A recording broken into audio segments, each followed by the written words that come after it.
ঈদ উল ফিতরের নামাজের নিয়ত ও নিয়ম কি? নিয়ত তো হলো আমি ঈদের ফিতরের নামাজ পড়তেছি, এই ইন্টেনশন যথেষ্ট যে আমি ঈদের নামাজ পড়তেছি, এটা ফজর না। ঈদের নামাজ পড়তেছি এটা নর্মাল এরশাক না। ঈদের নামাজ পড়তেছি এটা জোহর না। এই যে পার্থক্য আছে, এই নিয়ত আছে, এটুকুই যথেষ্ট আপনার। এটাই হলো নিয়ত মূলত। আলাদা মুখে নাওয়াইতুয়ান ইত্যাদি ইত্যাদি এগুলো বলার দরকার নাই। আর ঈদের নামাজের যে নিয়ম সেটা হলো ঈদের নামাজ 2 রাকাত আদায় করতে হবে এবং 2 রাকাত নামাজের পরে খুতবা দিবেন খতিব সাহেব। জুমাতে বা অন্যান্য ক্ষেত্রে খুতবা আগে আমরা দেই, কিন্তু ঈদের নামাজের মধ্যে খুতবা হবে পরে। 2 রাকাত নামাজের নিয়মটা কি? সাধারণ যে নামাজ পড়ি আমরা সে নামাজের মতোই, শুধু পার্থক্য হলো এখানে অতিরিক্ত কিছু তাকবীর আছে, এই পার্থক্যটা আছে। অনেকে ঈদের নামাজ পড়তে গিয়ে একটু বছরে 1 বা 2 বার হয় যেহেতু ভুলে যান এবং গ্যাঞ্জাম লাগাই ফেলেন। তো নিয়মটা হলো আমরা প্রথমে ইমামের সাথে তাকবীর বলে হাত বাঁধবো, বেঁধে আমরা সানা পড়ব, সুবহানাকাল্লাহুম্মা ওয়া বিহামদিকা ওয়া তাবারাকা ইসমুকা ওয়া তাআলা জাদ্দুকা ওয়া লা ইলাহা গায়রুক। অন্য সানাও আছে, আল্লাহুম্মা বাঈদ বাইনি ওয়া বাইনা খাতায়ায়া কামা বা'আদতা বাইনাল মাশরিক ওয়াল মাগরিব। সানা যেটা আছে এটা পড়ব। সানা পড়া শেষ, এরপরে অতিরিক্ত তাকবীর দিবেন ইমাম সাহেব। এই অতিরিক্ত তাকবীরে আমরা কান পর্যন্ত হাত তুলব এবং হাত ছেড়ে দিব। অতিরিক্ত তাকবীর কয়টা দিব এটারই মত পার্থক্য আছে। 2 মতের সপক্ষেই বিশুদ্ধ হাদিস রয়েছে। এ সম্পর্কে বিস্তারিত জানতে চাইলে ডক্টর খন্দকার আব্দুল্লাহ জাহাঙ্গীর আলাদা বই আছে এটার উপরে, ঈদের সালাতের তাকবীর নিয়ে, সেটা দেখতে পারেন। অর্থাৎ অতিরিক্ত তাকবীরের সংখ্যা 6 তাকবীর হানাফি মাযহাব অনুযায়ী, অন্যান্য মাযহাব অনুযায়ী 12 তাকবীর। এই দুইটাই বিশুদ্ধ। তো অতিরিক্ত যে তাকবীর সানা পড়ার পর ইমাম সাহেব দিবেন, আমরা সাথে সাথে বলবো আল্লাহু আকবার, আল্লাহু আকবার, আল্লাহু আকবার। 3টা তাকবীর হয়তো প্রথম 2টাতে হাত ছেড়ে দিবেন, তৃতীয় তাকবীরের পরে হাত বেঁধে ফেলবেন। এবার ইমাম সাহেব সূরা ফাতিহা পড়বেন, অন্য সূরা মিলাবেন, রুকু করবেন, সিজদা করবেন, আবার দ্বিতীয় রাকাত শুরু করবেন। দ্বিতীয় রাকাতে তাকবীরটা হবে শেষে। ইমাম সাহেব দাঁড়ায় সূরা পড়বেন, সূরা ফাতিহা পড়বেন, সূরা মিলাবেন, এরপরে আল্লাহু আকবার, আল্লাহু আকবার, আল্লাহু আকবার, অতিরিক্ত তাকবীর দিবেন 3টা হানাফি মাযহাব অনুযায়ী। আর শেষে আরেকটা তাকবীর দিয়ে রুকুতে যাবেন। তাহলে 4টে হবে লাস্টে, 3টা অতিরিক্ত তাকবীর, একটা রুকুর তাকবীর, ব্যাস। এরপরে যথারীতি নামাজ, আত্তাহিয়াতু, দোয়া, মাসুরা, দুরূদ পড়ে আমরা সালাম ফেরাবো। এ হলো নামাজ। তাহলে শুধুমাত্র অতিরিক্ত তাকবীরগুলো প্রথম রাকাতে সানা পড়ার পরে সূরা ফাতিহার আগে, আর দ্বিতীয় রাকাতে অতিরিক্ত তাকবীরগুলো হবে রুকুতে যাওয়ার আগে, সূরা ফাতিহা সূরা মিলানোর পরে। তাকবীরগুলো মুখে বলবো, বলার সময় হাত উত্তোলন করে আবার হাত ছেড়ে দেব, বাস। এই ছাড়া আর কোনো পার্থক্য নেই। ঈদের নামাজের পরে ইমাম সাহেব খুতবা দিবেন, তখন মনোযোগের সাথে খুতবা শ্রবণ করতে হবে। অনেকে আছেন ঈদের নামাজ পড়ে খুতবা শোনা ছাড়া চলে যান, খুবই গর্হিত কাজ, খুতবা শুনতেই হবে। সো ঈদের নামাজের গুরুত্বপূর্ণ অংশ খুতবা শোনা, খুতবা শোনা ছাড়া যাওয়া জায়েজ নাই। অবশ্যই আপনাকে ঈদের নামাজের পরে খুতবা শুনে তারপরে যেতে হবে। ঈদের দিনের আমলগুলো কি কি? ঈদের দিনের সুন্নাহগুলো আমরা বলেছি। ঈদের দিনের সুন্নাহ কাজ যেগুলো আছে সেগুলো করবেন। ঈদের দিনে একটু আনন্দ খুশির প্রকাশ ঘটানো সুন্নাহ, গোমড়া মুখে না থাকা উচিত। কোনো কারণে মন খারাপ হলে একটু খুশি মনে থাকা ভালো। উত্তম পোশাক পরা, ঈদগাহে যাওয়ার সময় গোসল করে ঈদগাহে যাওয়া, উত্তম পোশাক পরে যাওয়া, সুগন্ধি পরে যাওয়া, মেসওয়াক করে যাওয়া, ঈদুল ফিতরে কিছু খেয়ে যাওয়া, মিষ্টান্ন ইত্যাদি, খেজুর টেজুর, আর ঈদুল আজহাতে না খেয়ে যাওয়া, তাকবীর পড়তে পড়তে যাওয়া, এগুলো সব ঈদের দিনের সুন্নত। ঈদের দিন উপলক্ষে একটা গুরুত্বপূর্ণ বিষয় আমাদের লক্ষ্য করা দরকার, সেটা হলো আজকাল বিশেষ করে ঈদের দিনে আমরা আমাদের আনন্দ ভাগাভাগির চাইতে মোবাইল নিয়ে বেশি ডুবে থাকি। ছেলে কি বুড়ো সবাই এক্ষেত্রে সমান, নারী কি পুরুষ কারোর কোনো পার্থক্য নেই, সবাই মোবাইলে আমরা আসক্ত হয়ে গেছি এবং এমনভাবে হয়ে গেছি যে ঈদের আনন্দটাও আমাদের মোবাইলে কেড়ে নিয়ে যায়। এই দিনটাতে আমাদের উচিত আমাদের প্রতিবেশী, আত্মীয় স্বজন, অভাবী মানুষ কিংবা সাধারণ যে কোনো মানুষ, তাদের সাথে দেখা সাক্ষাৎ করা, খোঁজ খবর নেওয়া, কুশল বিনিময় করা, ঈদের শুভেচ্ছা বিনিময় করা। ঈদের শুভেচ্ছা কীভাবে বিনিময় করবেন? তাকাব্বালাল্লাহু মিন্না ওয়া মিনকুম, আল্লাহ আমার এবং আপনার, আমাদের উভয়ের সব নেক আমলগুলো কবুল করে নেক রমজান জুড়ে যেগুলো আমরা করেছি, এটা হলো ঈদের শুভেচ্ছা। তাকাব্বালাল্লাহু মিন্না ওয়া মিনকুম। পাশাপাশি ঈদ মুবারক আপনি বলতে পারেন, অসুবিধা নাই, কিন্তু সুন্নাত হলো তাকাব্বালাল্লাহু মিন্না ওয়া মিনকুম বলা। তো এইভাবে আমরা শুভেচ্ছা বিনিময় করব।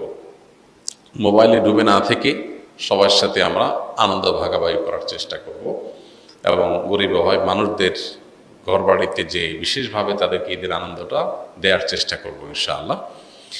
এর পাশাপাশি ঈদ উপলক্ষে একটা অনাচার শুরু হয়েছে আমাদের সমাজে, এটার বিরুদ্ধে সামাজিক আন্দোলন এবং সচেতনতা গড়ে তোলা দরকার। সেটা হলো, ইদানিং দেখা যায় যে ঈদ আসলেই আমাদের কিছু উঠতি বয়সের ছেলেফেলেরা তারা বিভিন্ন গাড়ি ভাড়া করে, পিক আপ ভ্যান ইত্যাদি ভাড়া করে দলে দলে সেখানে বড় বড় আপনার ডেক সেট, আপনার বক্স, এটাতে ভলিউম একেবারে হাই করে দিয়ে তারা বিভিন্ন গান বাজনা করতে করতে রাস্তাঘাট প্রদক্ষিণ করে। এর ফলে বিভিন্ন সড়ক দুর্ঘটনা ঘটে, কারণ এত জোরে বিকট আওয়াজে বাজতে থাকে যে পিছন থেকে কোনো গাড়ি হর্ন দিলেও ড্রাইভার শুনতে পায় না।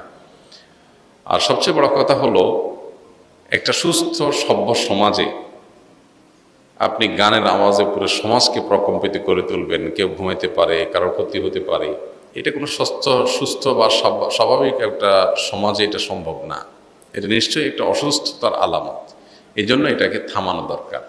ঈদের আনন্দ তরুণরা করবে, কিন্তু সেটা করতে গিয়ে যদি তারা উচ্ছৃঙ্খলতা করে, বখাটেপনা করে, তাহলে সেটা অবশ্যই থামাতে হবে এবং থামানোর জন্য এলাকাভিত্তিক নানাবিধ উদ্যোগ নেওয়া দরকার।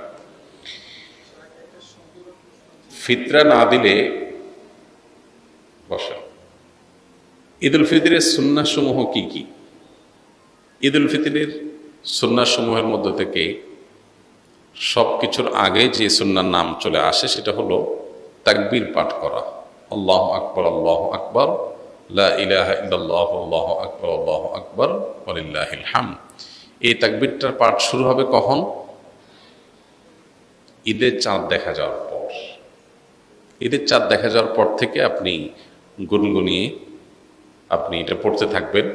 যত বেশি সংখ্যক বার বাসা বাড়িতে কাজ করছেন, পরিষ্কার পরিচ্ছন্ন করছেন, ঈদের প্রস্তুতি নিচ্ছেন, হেল্প করছেন একে অন্যকে, এর মধ্যেই আপনার মুখে তাকবীর চলবে। আপনি মাগরিবের নামাজের পরে এশার নামাজ পড়তে আসলেন, মাগরিব পড়তে আসলেন, তারপরে আবার বাসায় যাচ্ছেন, যেতে আসতে তাকবীর পড়বেন। মানে ঈদের চাঁদ দেখা যাওয়ার থেকে নিয়ে তাকবীরটা পরিমাণে বাড়তে থাকবে। যে যত বেশি পারেন এই তাকবীরটা পড়তে থাকবেন। কতক্ষণ পর্যন্ত চলবে? ঈদের নামাজের জন্য ইমাম যখন বের হবে, মিম্বরের দিকে আসবে, মেহরাবের দিকে আসবে, তখন শেষ থাকবে, তার আগ পর্যন্ত তাকবীর চলতে থাকবে।